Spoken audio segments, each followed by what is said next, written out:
la ley todavía, ¿no? Correcto. El tema tarifario, ya que has aludido Sí, claro. a costos y demás. Del punto de vista de OCIPTEL, que tendrá el rol seguramente de definir las tarifas a las cuales el operador neutro provea del acceso a la red a los operadores minoristas que se lo requieran. ¿Hay algún aspecto específico que sea innovador, que exija de parte de OCIPTEL introducir criterios diferentes a los que hasta el momento he venido manejando la regulación de tarifas y cargos? Específicamente si hablamos de la regulación de las tarifas de circuitos del área de distancia nacional, que es lo único que existe hasta el momento, efectivamente es una regulación, digamos, bastante antigua, pensada en lo que son los servicios de voz, tanto así que la máxima unidad es el E1. Correcto. ¿No? Entonces, obviamente, la primera obvia innovación sería el incrementarlo a niveles comerciales como STM1, STM16, etcétera. Pero, obviamente, también estamos hablando de un escenario en el cual la ley manda que las tarifas en lo posible sean iguales a nivel nacional. Entonces, esto mucho va a depender de qué tamaño de red estamos hablando, de qué tamaño de demanda estamos hablando para la recuperación de los costos, y probablemente nos obligue a introducir en algún mecanismo dinámico, ¿no? Algo de quizá bastante similar a lo que son, por ejemplo, las tarifas de barras del sistema eléctrico, o digamos un manejo periódico en el cual estas tarifas puedan ir incrementando si es que hay cambios en el tamaño de la red o en la probable demanda que se vaya generando. Recordemos que hay una parte importante de demanda con lo que es la red nacional del Estado, ¿no? Entonces probablemente todo esto tenga que incorporarse también en hacer más dinámico este proceso, ¿no? Si se incorporan más redes, probablemente el costo sea mayor, si se incorporan más demandantes también, y todas esas tarifas tengan que estar cambiando en el tiempo. Pero ojo, la ley también menciona que los contratos de concesión pueden establecer criterios tarifarios específicos.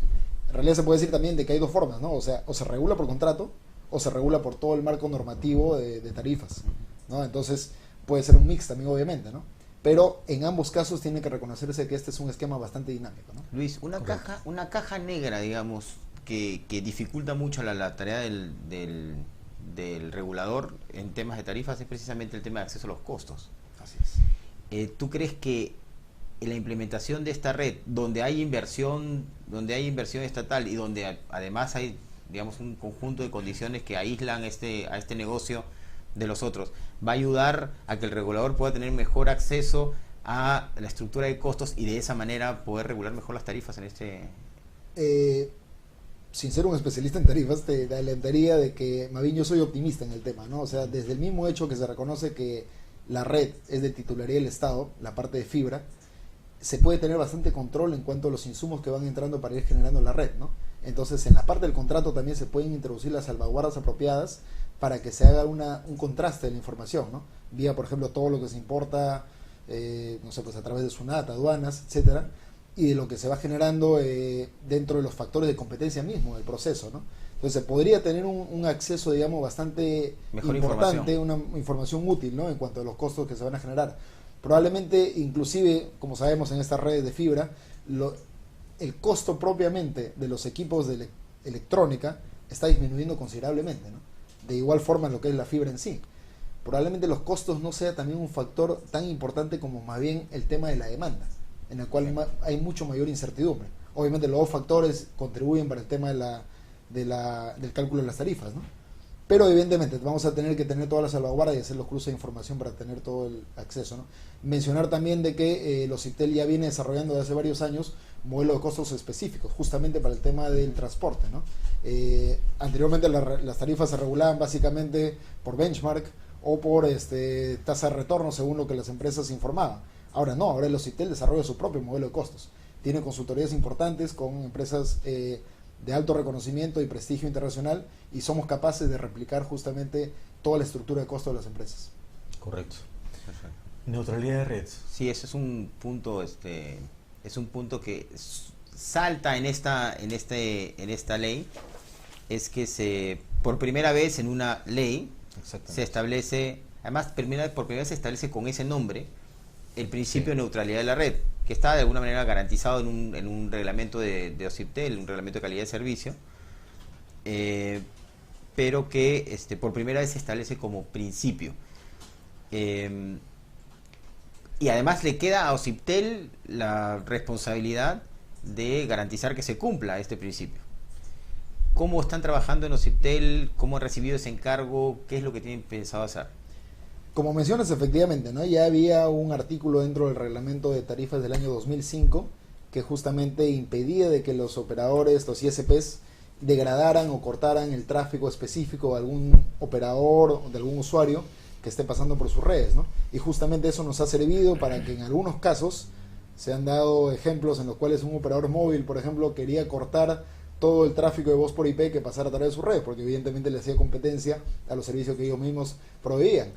Pero lo que se ha incluido en la ley va mucho más allá. Para empezar, tiene el rango de fuerza de ley, correcto, ¿no? Y se va a poder reglamentar con todos los detalles, porque evidentemente, como sabemos, por un lado está el tema de la libertad, ¿no? De los usuarios, de los posibles competidores, de proveer todo tipo de contenido, de aplicaciones, protocolos, etcétera. Pero por el otro lado también está, digamos, un natural control sobre el tráfico que podría tratar de ejercer el operador, para que, por ejemplo, no sea el caso de que solamente un pequeño grupo de usuarios esté acaparando el tráfico de todos los demás usuarios, todo el tráfico, digamos, que se podría pasar a través de estas redes, ¿no? Hay otras consumo de la capacidad. Así es, ¿no? Digamos que una red, no sé, pues me da 100 MB por segundo, pero solamente un pequeño porcentaje de los usuarios está consumiendo el 80% de esto, ¿no? Hubo un momento en la historia de Internet, hace algunos años, que el tráfico P2P tuvo un pico. Exactamente, a eso me Y refiero. entonces eso fue lo que pero ya no es tal, o sea, el tráfico P2P Claro. ya prácticamente no. Pero este problema surge bastante cuando hay limitaciones de capacidad, ¿no? Y recordemos el caso, por ejemplo, de Iquitos, ¿no?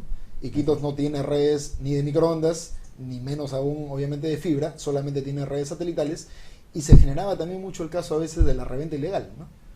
Entonces, obviamente, eso incidía en una mala calidad para todos, ¿no? Pero el problema de fondo era la baja capacidad que se tenía disponible. Entonces, si tenemos baja capacidad y encima tenemos este tipo de problemas, se requiere una ingeniería de tráfico adecuada para que la red funcione bien para todos, ¿no? Ahora, en un contexto en el cual vamos a tener fibra, que llega acá a capital de provincia y probablemente medios de acceso también de alta velocidad, este argumento no es tan fuerte de restringir, pero todavía se da en lo que son los sistemas, los servicios móviles, en el cual el espectro todavía sigue siendo un cuello de botella, ¿no? O sea, hasta cierto punto tiene razonabilidad el tema del control de tráfico, ¿no? Pero, obviamente, sin hacer distinción de un tipo de tráfico sí, un tipo de tráfico no. En todo caso, se pueden tener alternativas como las que ya se están dando, límites de capacidad que son iguales para todos y están, digamos, desde el momento en que el usuario contrata el servicio, dentro del contrato, el usuario ya sabe qué es lo que está comprando, ¿no? Pero, por ejemplo, ahora desde el otro punto de vista, ¿no?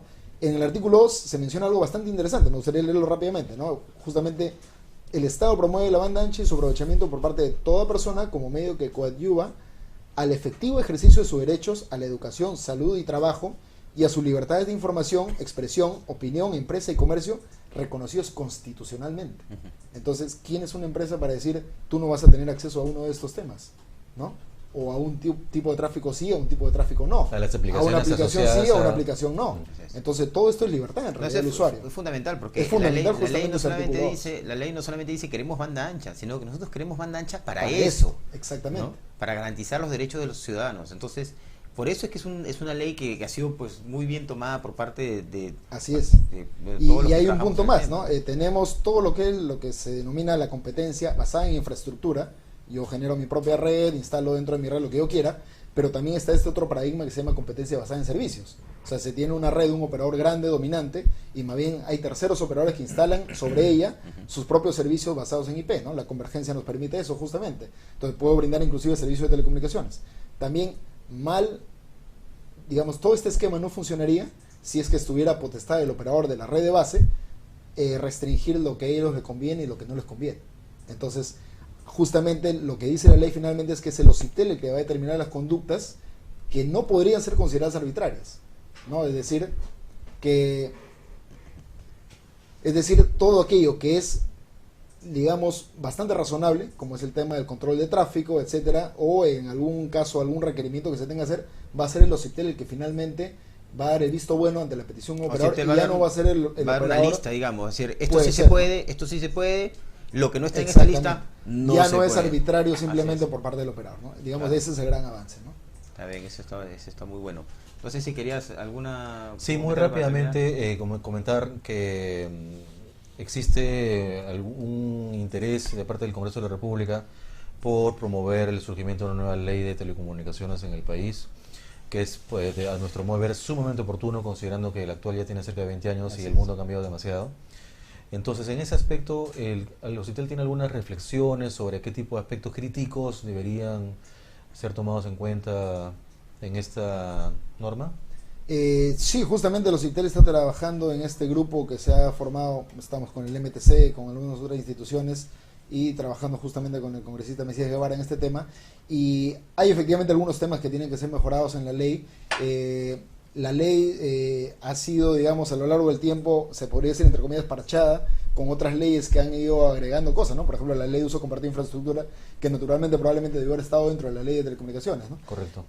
También hay que reconocer que la ley ha sido un instrumento adecuado que ha generado interés de parte de los operadores en venir a invertir al Perú, ¿no? O sea, en algún momento incluso esta discusión, recuerdo, se dio el año 2000 más o menos, ¿no? Y justamente más bien, incluso operadores entrantes decían, no me cambies la ley no está tan mala.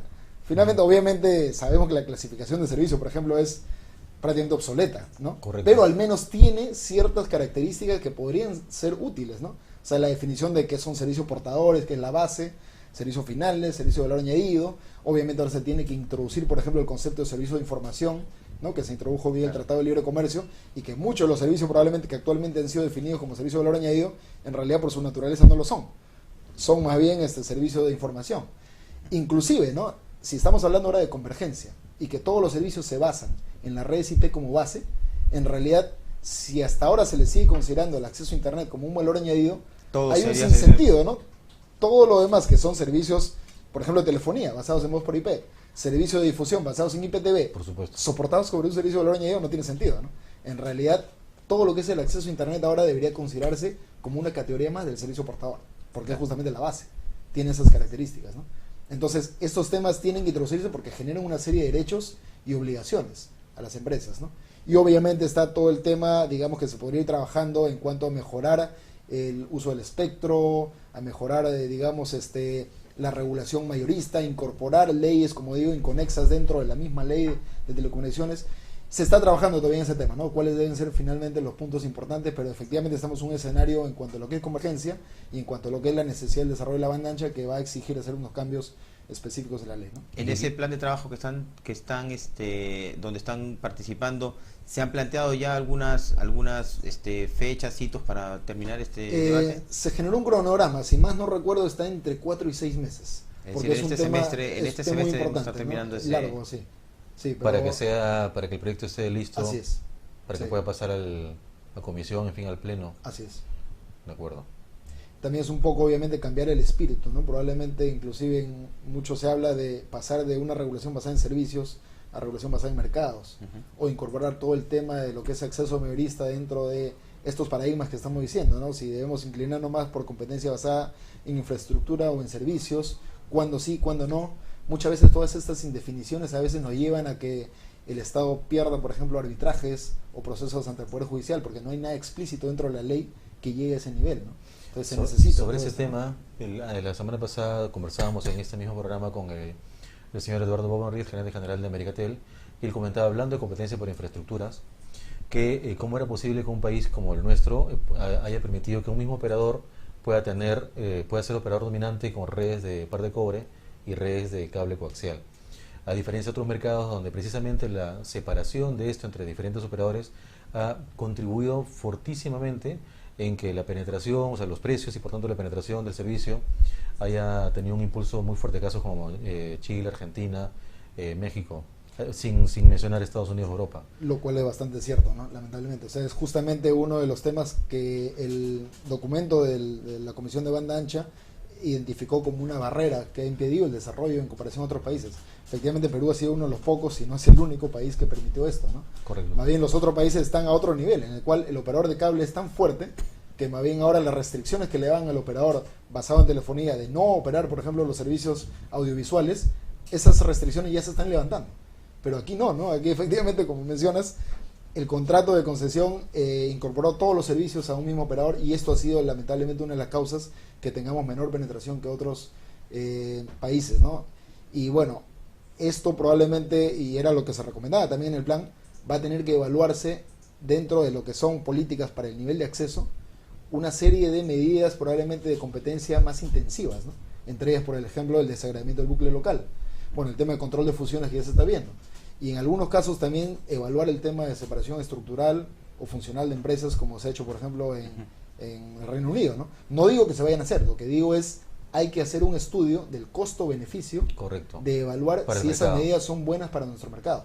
Ojo, también estamos en un contexto en el cual la penetración de los servicios inalámbricos y móviles también está siendo cada vez más fuerte, y probablemente los servicios fijos están perdiendo un poco el tema de importancia estratégica, ¿no?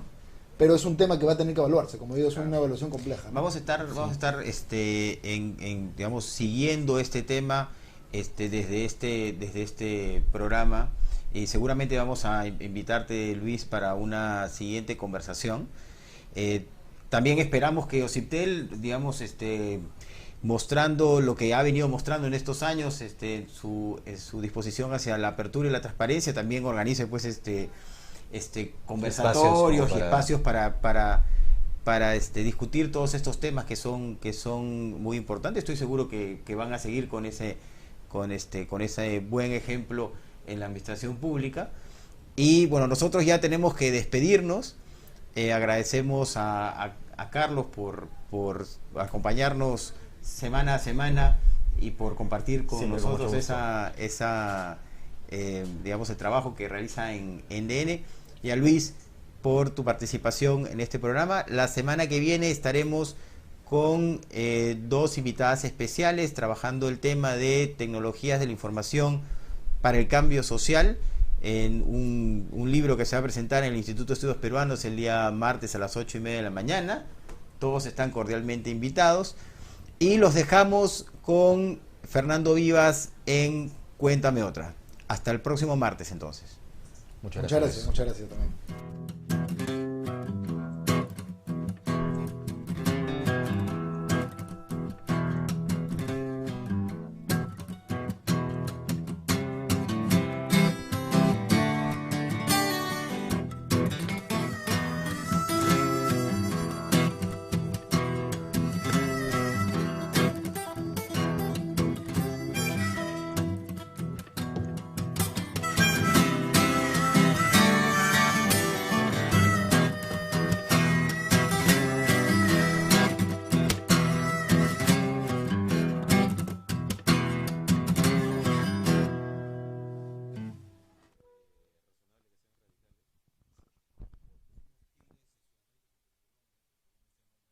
Me gusta la revista Poder.